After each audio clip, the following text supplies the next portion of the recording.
Questo sit-in cosa intende essere, quale messaggio vuole lanciare? Il messaggio che le persone hanno diritto di curarsi nella propria città, nella propria provincia.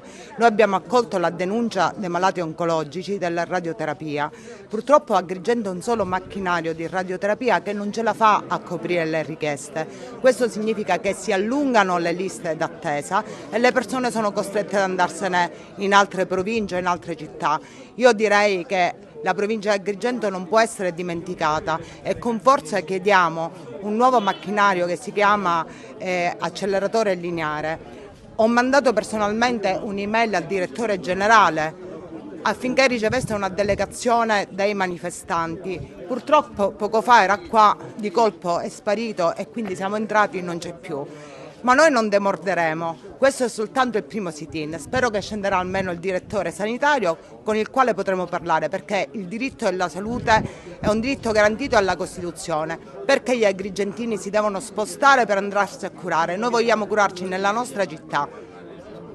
La sanità in questa regione è devastata e il fatto che qui il servizio di radioterapia non è garantito a chi rischia la vita è il segnale della devastazione. Abbiamo chiesto al direttore generale di riceverci ed è scappato.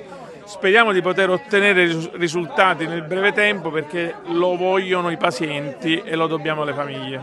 Anche lei partecipa a questo sit-in per lanciare quale messaggio? Ma il messaggio è che la salute è un diritto fondamentale dell'individuo, come riconosce l'articolo 32 della Costituzione, ed è un interesse anche della collettività e la Costituzione chiede che siano garantite cure anche agli indigenti. Tutto questo ad Agrigento non avviene. Una strumentazione essenziale alla vita delle persone come l'acceleratore per le radioterapie non può mancare. Il diritto alla vita e alla salute comincia anche ad Agrigento. Non possiamo essere dimenticati, ora in vista ci sono le finanziarie regionali e nazionali, vediamo che risposta daranno il governo regionale e nazionale ai cittadini di Agrigento, perché così non si può andare avanti.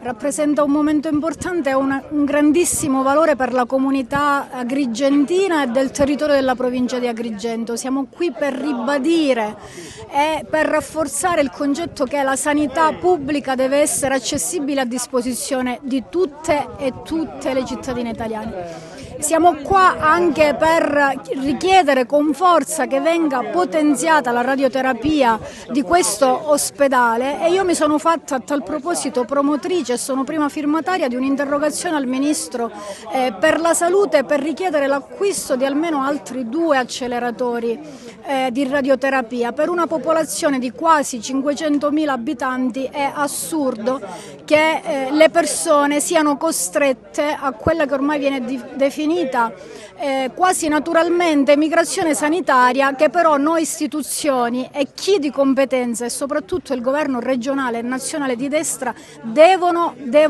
fare in modo che non avvenga più.